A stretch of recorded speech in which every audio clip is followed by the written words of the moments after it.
Marcos, come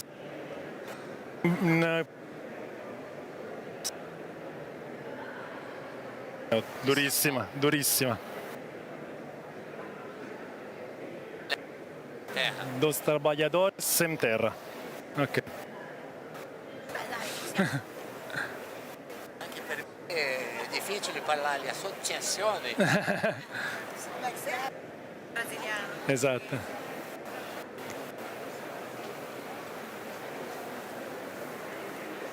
Piacere di vederti.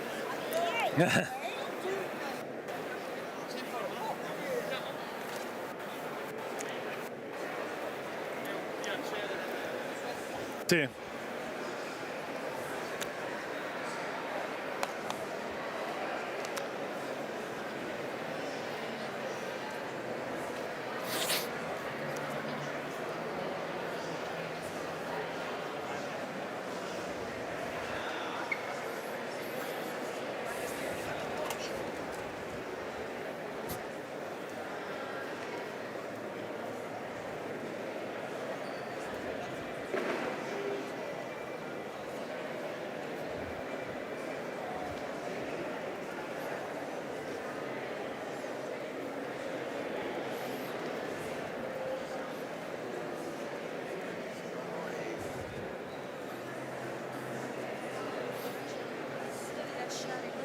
Sì, adesso magari vediamo, forse lì in regia.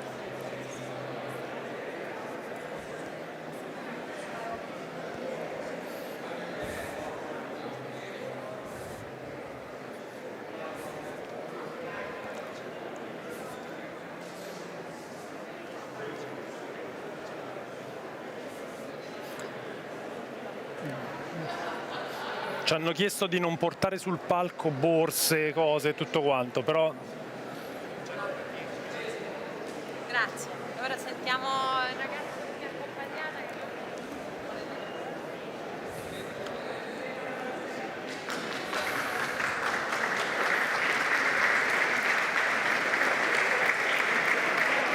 Le borse dove... Le borse da me la Sì.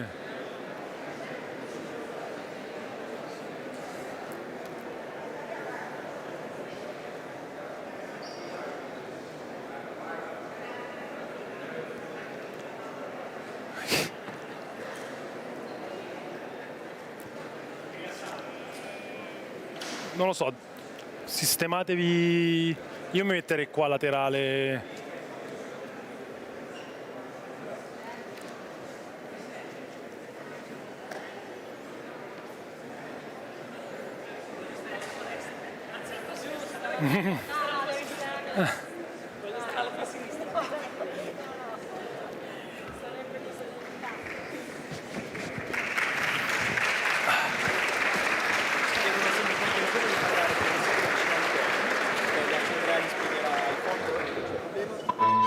Questo è un luogo che genera dialogo, Qualcuno che si impegna, che si batte. che approfondisce la conoscenza e sostiene la fiducia.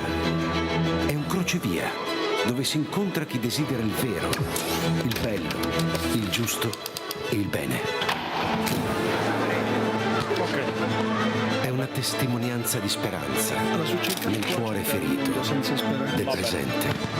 E tutto questo Proporre con la propria vita. esiste anche grazie a te.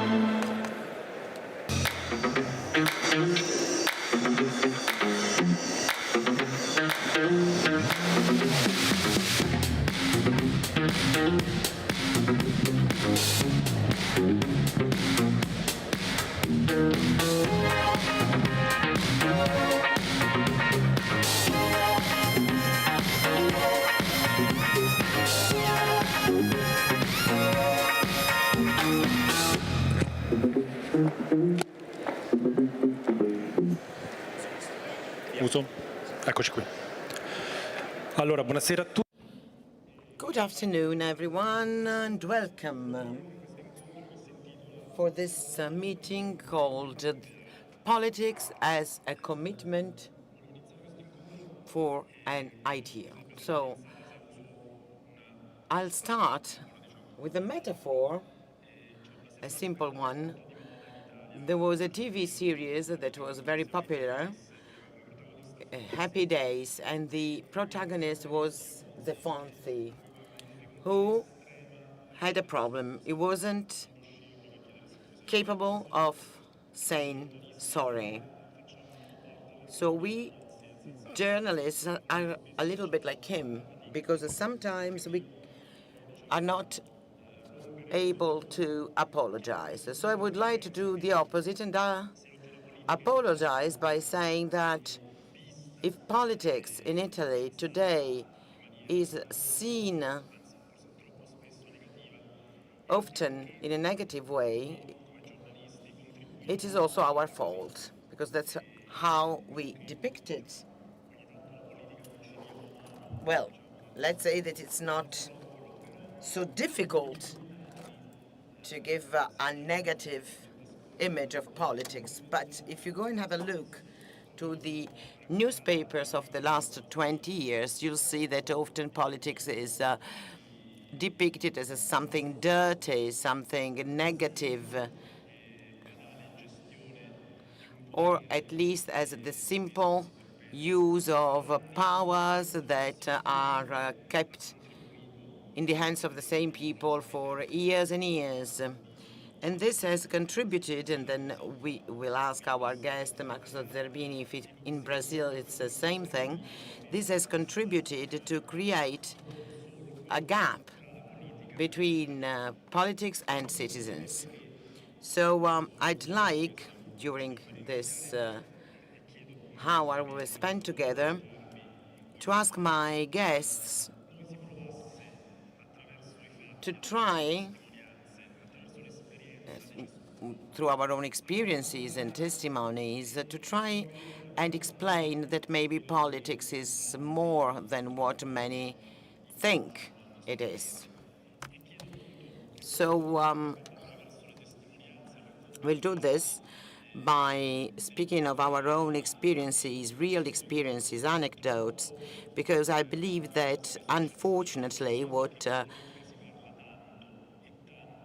often happens is that so many people talk about politics, but then what they say doesn't change anything, because that's what we do. We look at how things evolve. So what I can say that politics today is seen as a vacant place rather than a place where you can build with new bricks. So I would like that at the end of this hour that we will spend together, we will be able to say if we do have these new bricks and if something is being built in our country, starting from the idea by saying that politics is something useful and important for citizens, above all if it is linked to some kind of idea. I'll now introduce my guests, Giovanni Donzelli,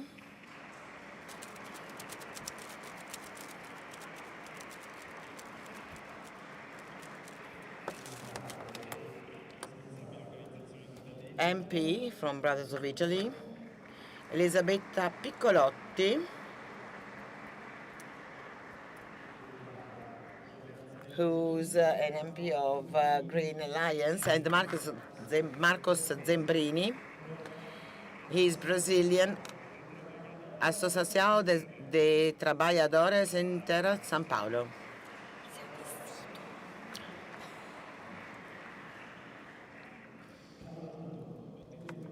So as I said, I'm a journalist, and since I'm used to work with words, the first question I'd like to pose to try and define the topics we will be dealing with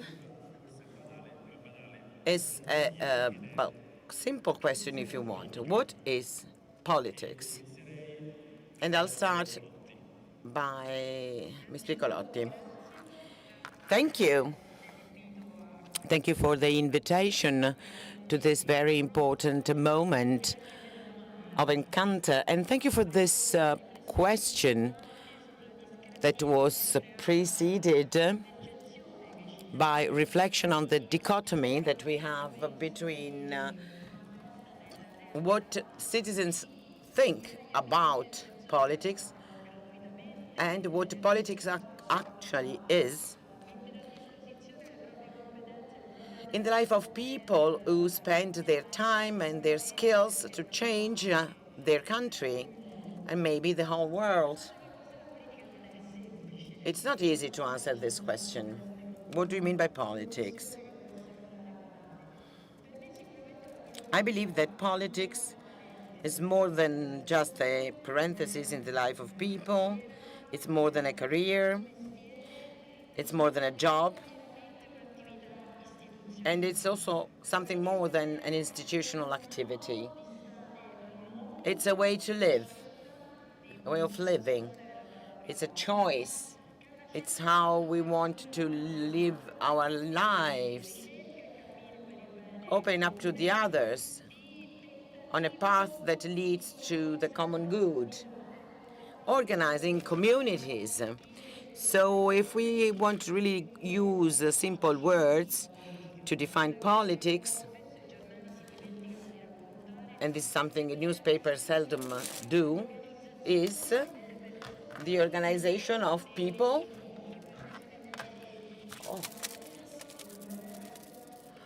changing and new models that are an alternative to our everyday life. Ancora. Politics is sometimes an individual kind of polemics, what Piccolotti says, what Donzelli says. So we sometimes forget that single individuals, as they are seen on media, shouldn't be nothing but expressions of communities that are organized with a bottom-up approach. It should not be something that is imposed upon individuals, but rather something that is the result of a collective work carried out for years in many territories, in the realities of the world and our country. So this, in a way, is what happens today. The problem we have is that the political parties, that is to say, those bodies that are created to actually do something politically, are now quite feeble. Well, actually, sometimes they have made the wrong choice. They have invested only maybe on external communication instead of building something politically. They are weaker because they have been overwhelmed by scandals told by the media that have shown the ugly side of politics. Politics has power as the unrightful use of resources that should be part of the common good, but they have become weaker also because they have been depicted only in the part that was focusing on the scandal, and then they were left aside. They were not seen as democratic forces that organize people. So I would like to go back to the roots, maybe back to Aristotle. The human being is a political animal, and in order to thrive, he has to take care also of the happiness of the others. So you cannot be happy individually in an isolated way. One of the things Father Giussani said was that he had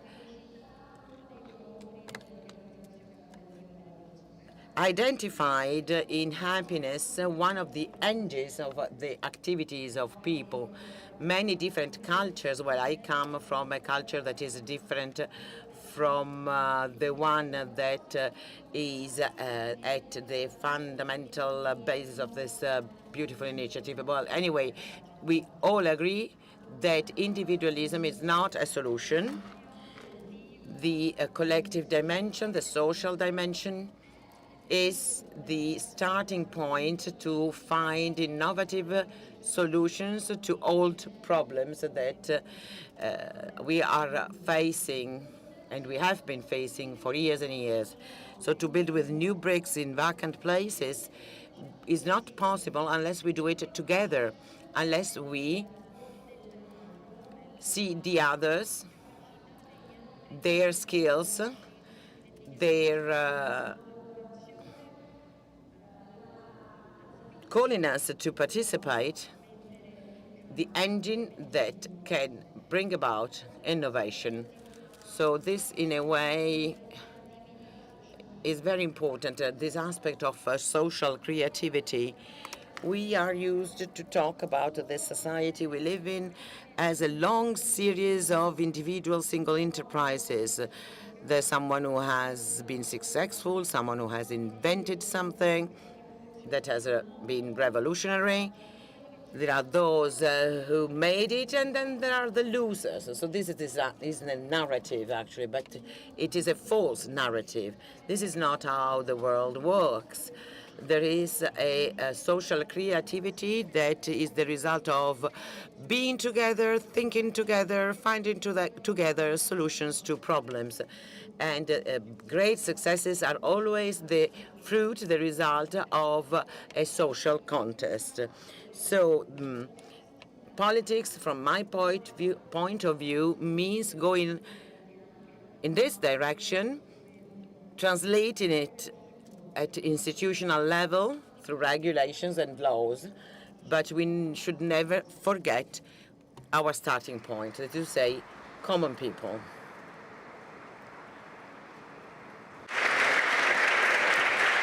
Onorevole Donzelli. Grazie, grazie ovviamente. Thank you for the invitation.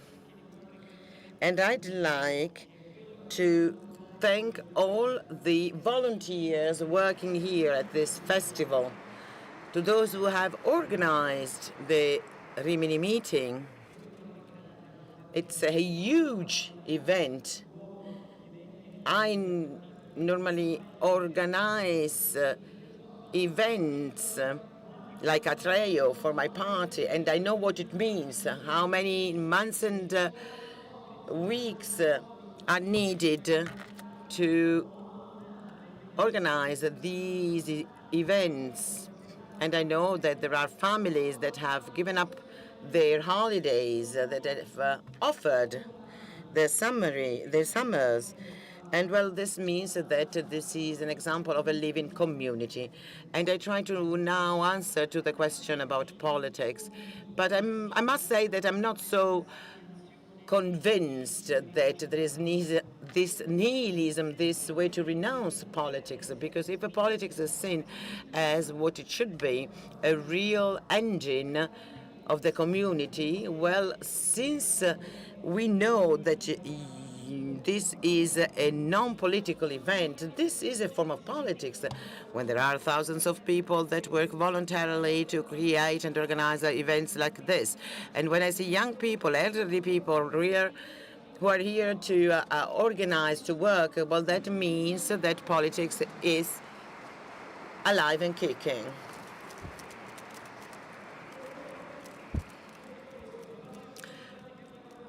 I'll try to give a refined definition of politics. I believe that politics means enterprise. That is to say, to take something, take care of something, and try to improve what doesn't work, and look with commitment to what needs to be done. And then there is the community, a community where things must be changed to help others. So this is the better way we can change things that don't work for us, but also for our neighbors. So this is an ideal commitment, and this is the most beautiful thing. But obviously there are also those who want to find their personal interests, who want to become famous or visible, or are looking for some benefits. But this, you find this everywhere in any kind of association. Every time a few persons meet, I do believe that it is a marvelous thing. And I'll tell you about an episode, an anecdote. I was a leader of the youth movement. I didn't want to become involved in politics. During the winter, I used to study subtropical agrarian science, and because I wanted to go and work in the tropical area in the agrarian sector. So I didn't think about a political career. Another leader of another movement asked me, could you please go to the Abruzzo region to take my place at an event because I have another commitment. So I asked one of my friends who had a car, because I didn't have a car, another couple of friends, and we took the car and drove to Abruzzo. At the end, a young girl came and said, I liked your speech. I wouldn't have expected that with the funny face you have. That girl then became my wife. And the young lady who asked me to replace her is now our president of the Council of Ministers. So in the life of every and each one of us, something happens that changes actually your life. Mario Lofelli used to have hair when I met him. If you see him now, you wouldn't believe that. I still have some names of important political figures in Italy that are registered on my phone with their nicknames because they used to be my friends when I was younger. So politics cannot be only seen as a way of managing. Why did I start my career in politics? My family was a left-wing family, and I had always been taught that there was what was good on one side, communism, and all the rest was wrong. Then we had corruptions and the following scandal, and I found out that the only party that wasn't involved was the Social Party. And then there was the Falcone and Borsellino murder. Again, I saw then that there were responsibilities, and I started to realize that the situation was a bit different than I thought. And then I started studying, and I was studying literature at the beginning, but I couldn't really like I didn't really like what I saw around me. And then I met a girl, Rachel, who was working there at the student points of Comunione Liberazione, and she helped me how to get around in the university. And I said, how can you bear with this? And he said, well, it's easy. You don't have to bear with it. You have to change it. And this is when I understood what the politics is. And then a conference was organized with the intervention of Storace. Well, I found myself in some kind of riot, and I was even beaten up. And, well, what made me understand that I wanted to do something to change things was what this Rachel girl told me. That is to say, if you don't like something, then change it. And this is what politics is.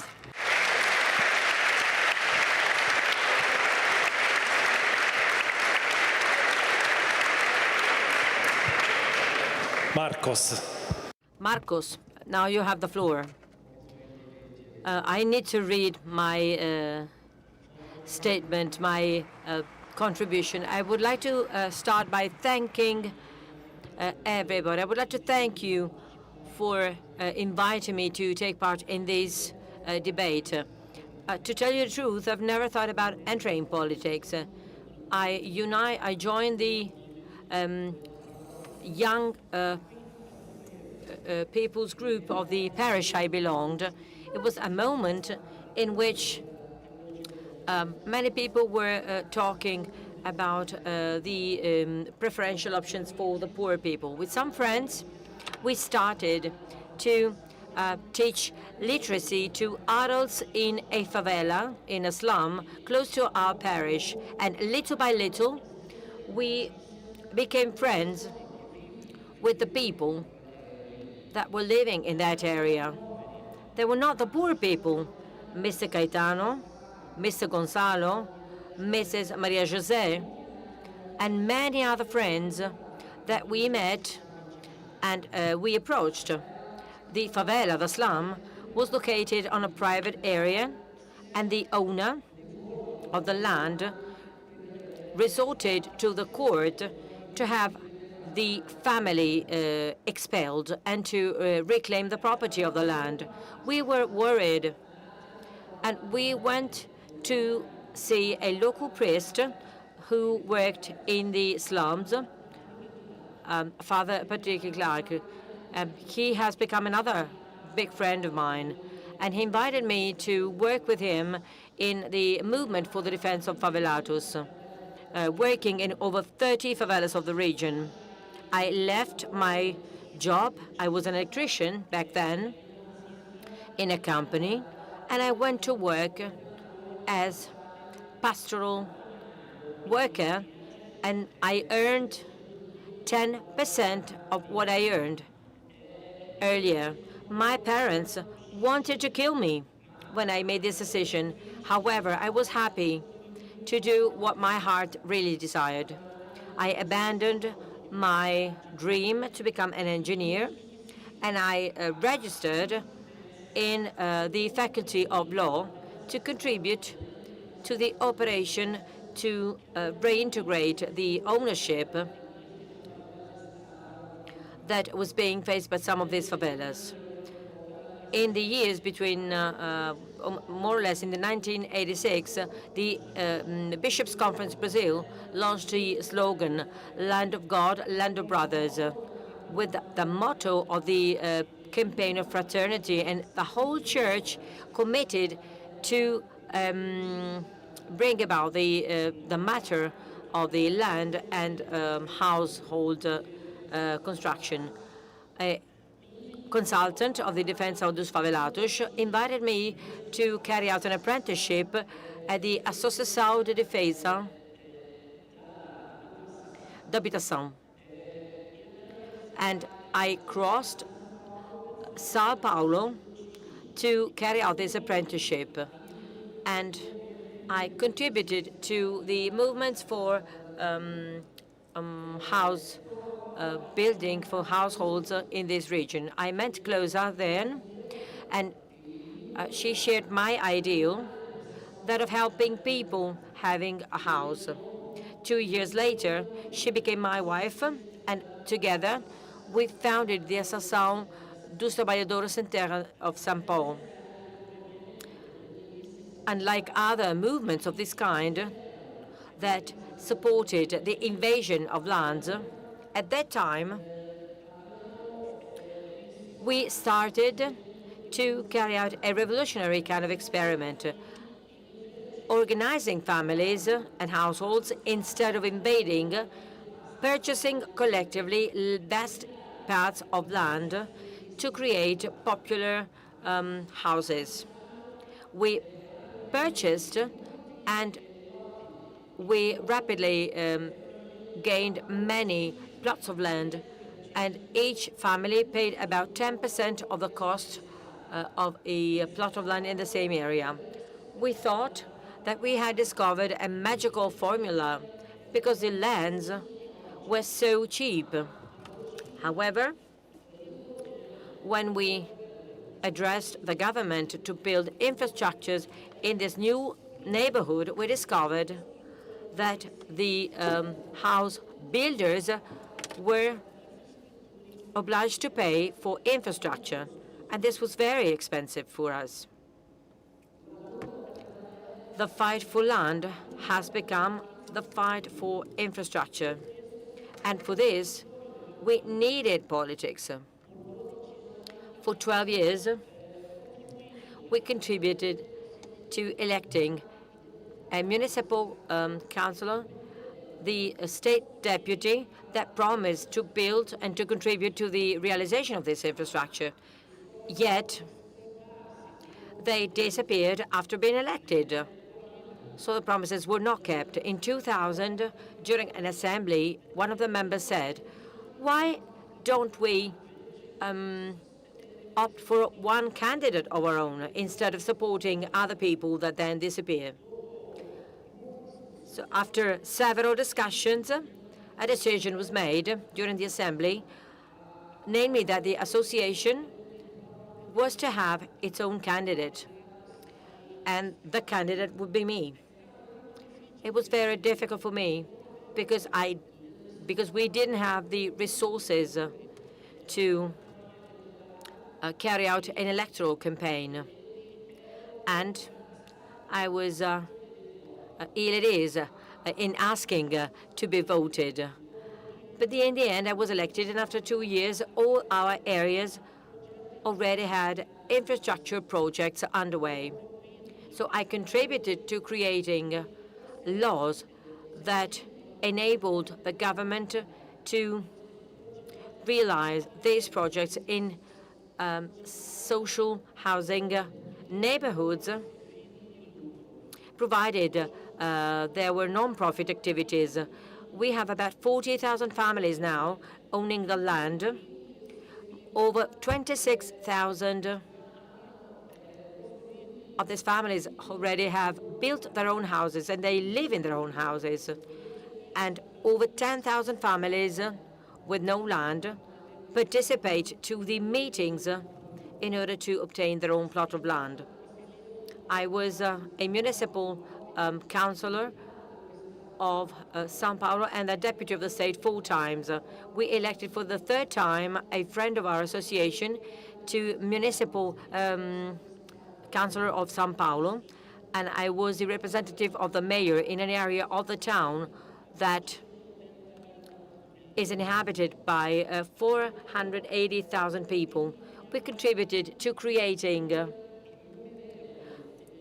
innumerable laws that are now widespread all over Brazil and have helped thousands of people to find a house and to live in a dignified way. I met many good people getting into politics, and then they decided to barter, to exchange their ideals in exchange for ideals. Good people who along the way lost the best pathway to be covered. In any case, I believe it is possible to live doing politics by keeping our ideals alive. But in order to do that, you need company. I was lucky and blessed enough to meet along my journey a gift that God gave me, my favorite company. Unlike what is often said, that love disappears after the wedding, my love for Closa gives me strength every day.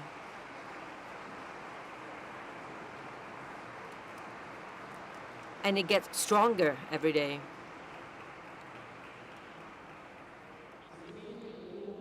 Then God gave me many other companions along my pathway, without whom we would never have been able to change the life of so many people.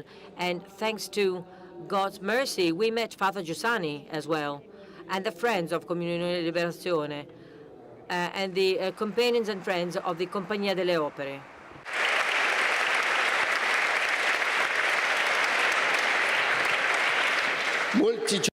Many days I wake up so happy that I cannot describe, even if I have lots of difficulties and problems to be faced.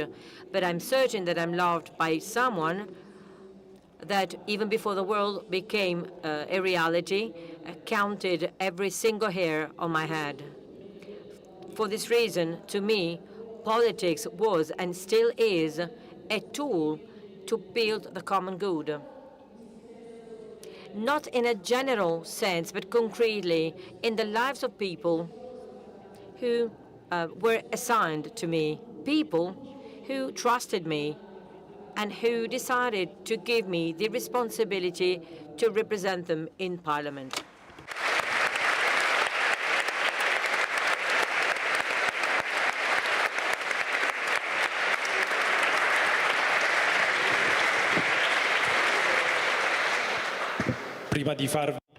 So, before asking you the second question, Ms. Piccolotti, you also have to tell us why you started to get in. Why you decided to get into politics. I don't want to talk about my personal history. In any case, I started with politics when I was 16 years old. During my high school, because it seemed to me that despite the many forms of integration that were being built during the years of education, also contained lots of injustices. Not all the students were the same.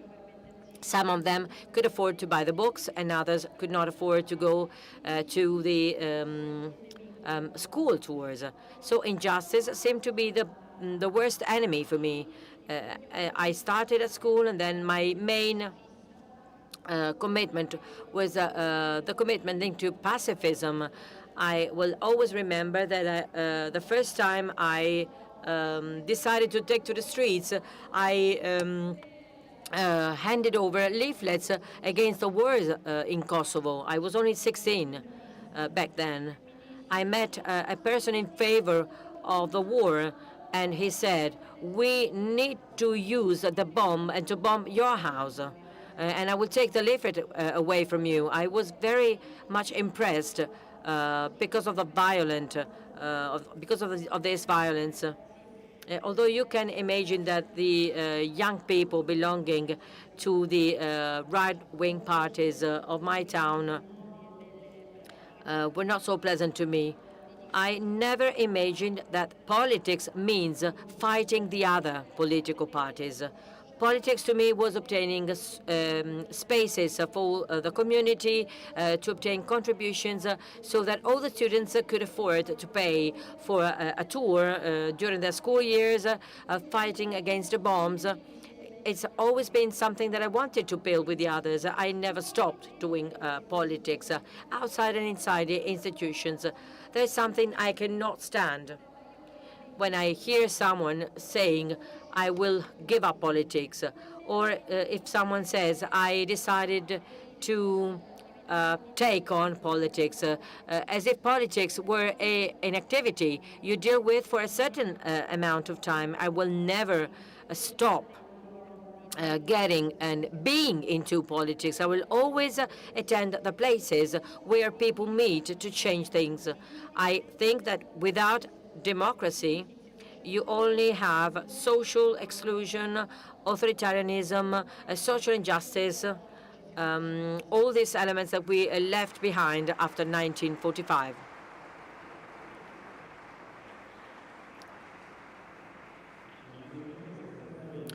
While I was listening to you, something came to my mind, a slogan of several years ago: "The first politics is living."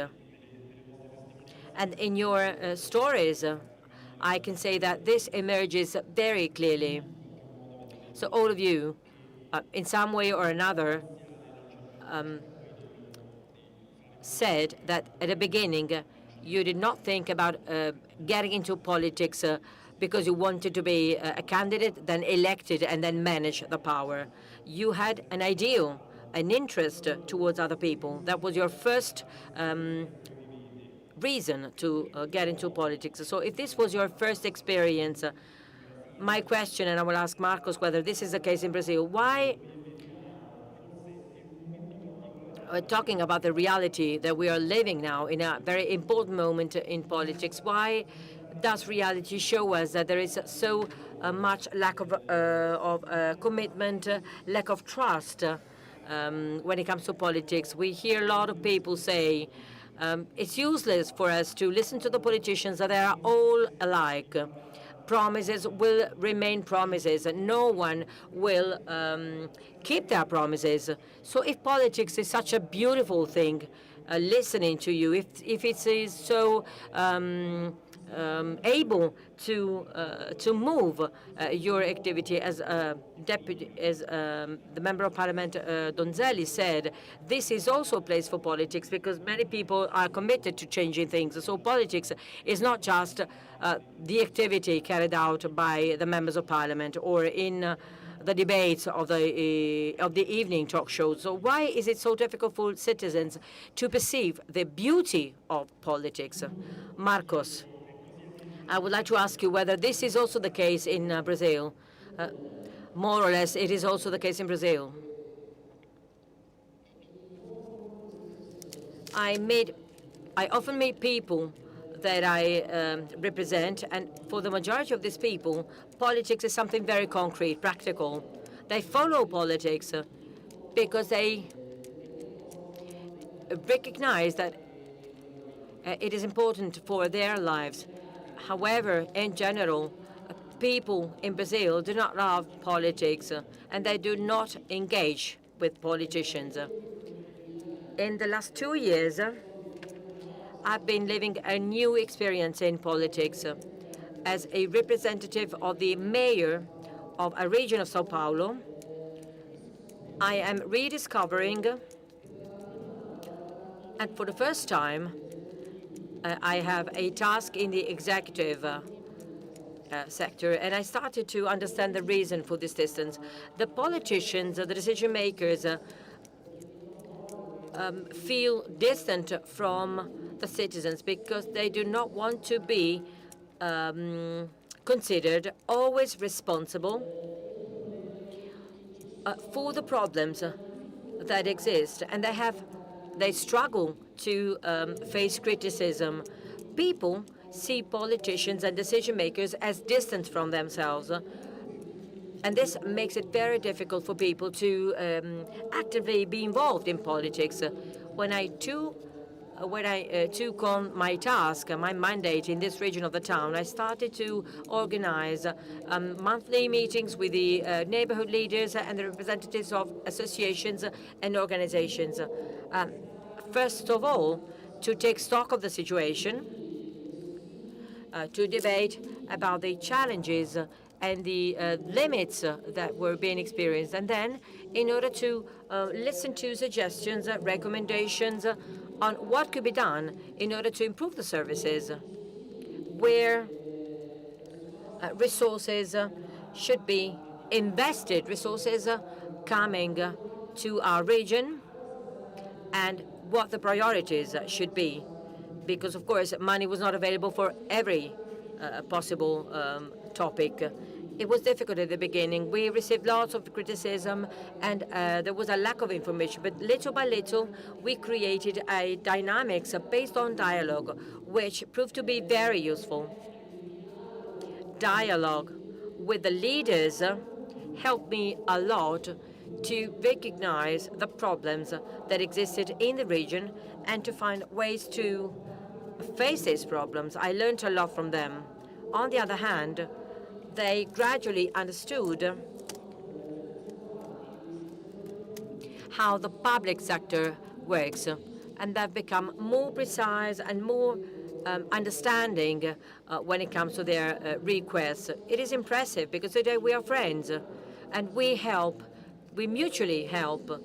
I manage things better thanks to their help, and criticism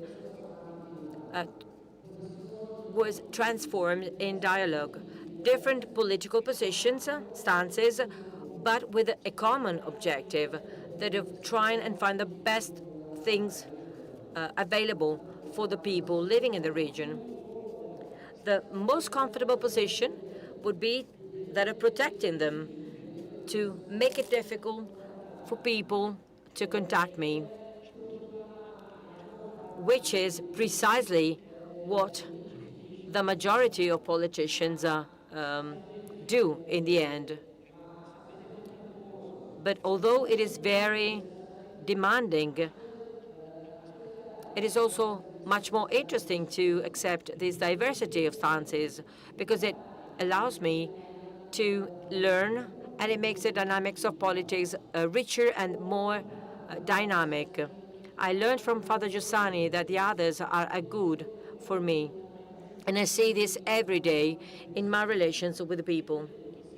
I believe that if decision makers are more open to this dialogue, people will begin to be more and more committed to politics. And in the end,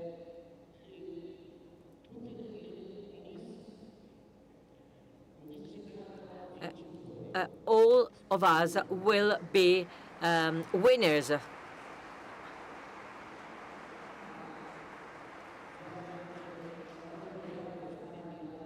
I apologize, but it's really a very good thing to have a dialogue with the people, talk with other people, and being open to the ideas of other people. It's really wonderful.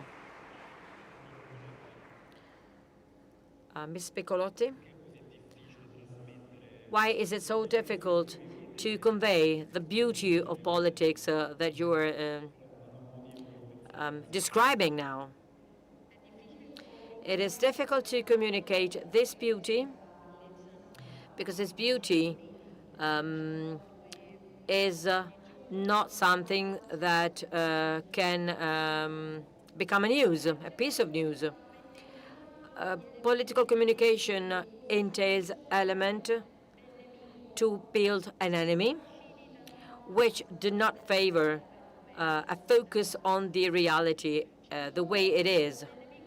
I get back to this topic of the enemy because it seems a very topical theme to me, and it creates anguish to me. The young people of the social centers are depicted as young people deprived of any ideal, deprived of any ability to create relations with the rest of society as if they were criminals. The reality of the Italian social centers is totally different. The Leoncavallo Center was emptied after 30 years, but it's been for 30 years a space to debate, to talk, to play music, to do arts. So all of this has been erased in a moment, because the young people meeting at the Leoncavallo Social Center were depicted as criminals. And this center will be used for the profit of the house builders. So talking about the migrants as if all of them were criminals means creating a general wrong image of these people. There's a very beautiful exhibition on Giannini, an Italian who built Bank for America in the U.S. At the beginning, he was the son of migrants in the U.S. And the Italian migrants in the U.S., just have a look at the police reports in Ellis Island. The Italians were depicted exactly the way many people are depicting migrants today in Italy. So I am afraid, I'm frightened from the fact that politics always needs to build an enemy, to consider other people as criminals. We should be open to the stories of these people. We should listen to their stories. All the stories are life stories. Of course, we're going to see some criminals, but we see criminals in all the sectors of society. So justice and the law are there for these people. And there's also a need to produce a fight against crime, especially organized crime. One of the biggest problems of Italy is the organized crime,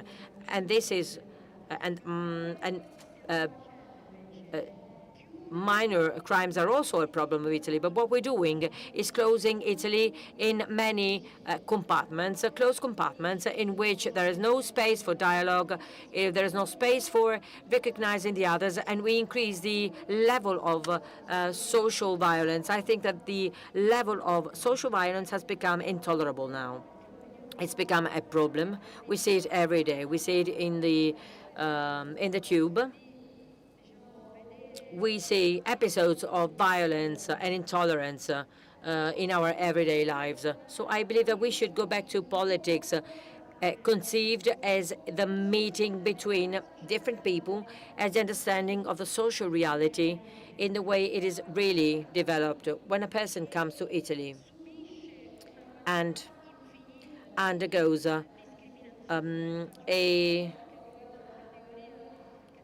a number of discriminations.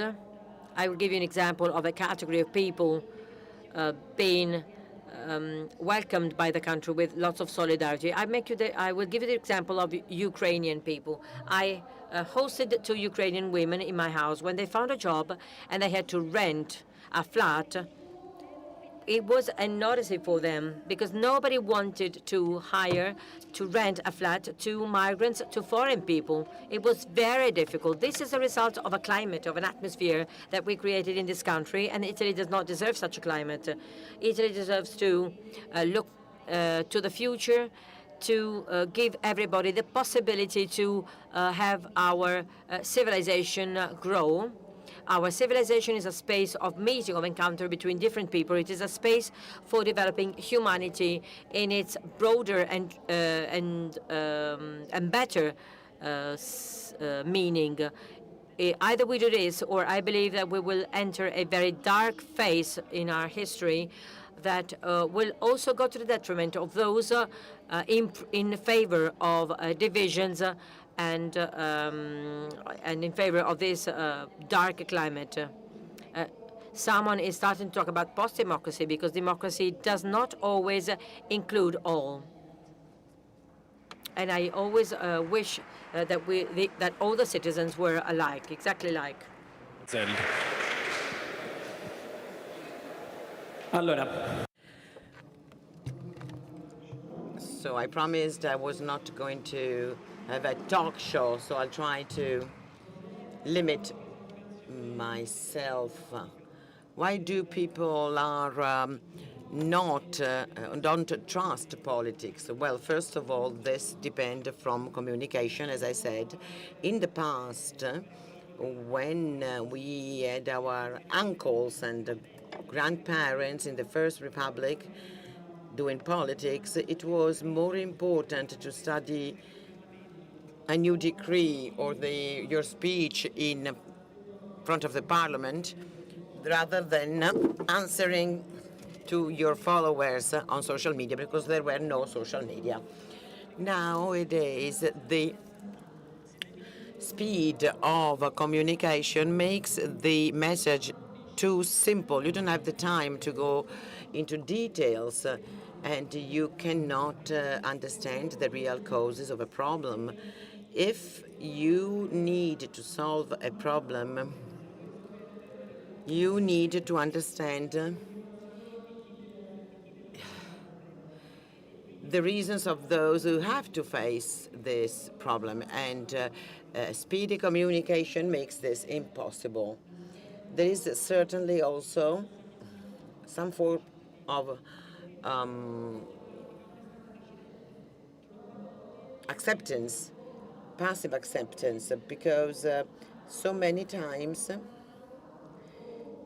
Italians went to vote during elections, but then the government was not the one they were or they had expected. So I don't want to do a talk show, as I said, but I need to give you and myself some answers. I think that the best way to make Italians go closer to politics is to do what we promised to do, the reasons why we have been voted. If we have promised to make social centers legal, we should do this. Long live I'm not against the young people who decide to work in social services, work with children, to organize events in the evening so that young people are not on the streets doing nothing, and that do what they think is right. Well, I do appreciate them. But if you want to do all these things, all these activities, and you have to, well, raise money and pay for your own rent. E l'abbiamo promesso, lo realizziamo. E attenzione, abbiamo promesso e realizziamo la lotta agli scafisti. And then our struggle against boat people. We have a government who has opened up more regular flows of immigrants than any other government. We do need people who come here legally, but those who take these people on the boats, take those people who can pay for the journey. So it's okay. Our opposition says we are doing everything wrong. It's okay. That's what democracy is about. But what was the problem at the beginning? That political parties used to say something during their electoral campaign, and then they would do the opposite. So, well, when we will come at the end of this legislative period, people will judge what we did. And this is, well, it is our duty to do what we have promised to do. Because otherwise, those who have voted against us will be even more motivated to vote once again against us. Those who wanted to vote for us will have to be satisfied in their expectation. I'm not saying that everyone has to have the same ideas that we have. On the contrary, because this is what democracy is about. But so many times, people promise things during the electoral campaign, then governments do something completely different, and nobody understood why. Since politics means transforming ideas into actions, there is the need to have a very strong passion, and well, fortunately, it is not just like in the 60s when there was too much violence connected with this kind of ideal passions. But there is the need to have some coherence. And I'm saying this to Betta Piccolotti by knowing that her party is a party that has always made coherence their main goal. When they needed to say no, they used to say no. She talked about the war in Kosovo. A part of the left-wing party eliminated the government of Minister D'Alema, but I do believe that to keep the promises you make is the best way to have people go and vote during elections. So we also have this problem of lack of participation. So politics is participation. So there are so many things that have been seen among young people. Our parents used to participate in parades. Our young people today do this by volunteering. I'm not saying that one thing is better than the other, but there are so many young people that are much better than they are depicted, and they are the hope of this nation. Then political parties need to give the right response so that these young people can trust politics again.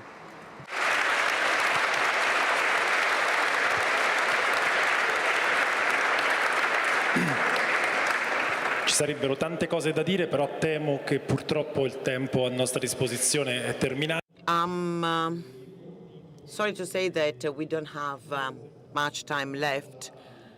Well, maybe we went and talked about those things that we didn't want to talk about, but this happens. But I have the impression that some of these things you said can be underlined in order to understand better that we are not living in a vacant place, but we are, as the title of the Rimini meeting says, we are trying to build with new bricks. What you said is certainly a different way to talk about politics, that we live as the electoral event, the parliamentary debate, but there is much more than just that.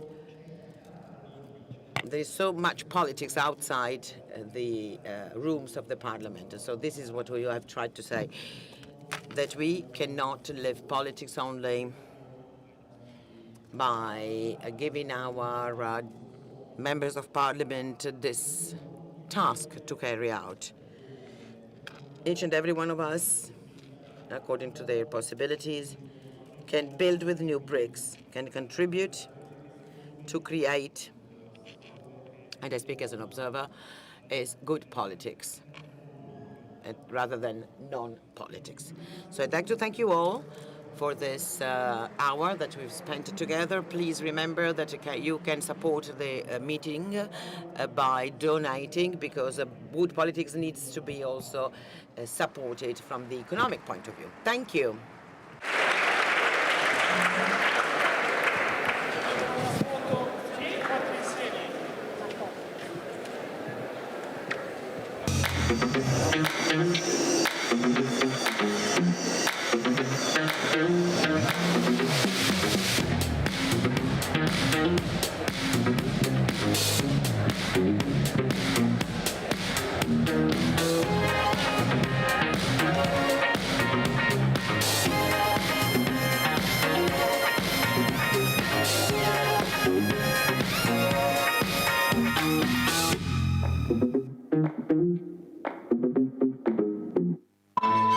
Questo è un luogo che genera dialogo, Qualcuno che si impegna, che si batte. che approfondisce la conoscenza e sostiene la fiducia. È un crocevia dove si incontra chi desidera il vero, il bello, il giusto e il bene. È una testimonianza di speranza nel cuore ferito del presente. E tutto questo Proporre con la propria vita esiste anche grazie a te.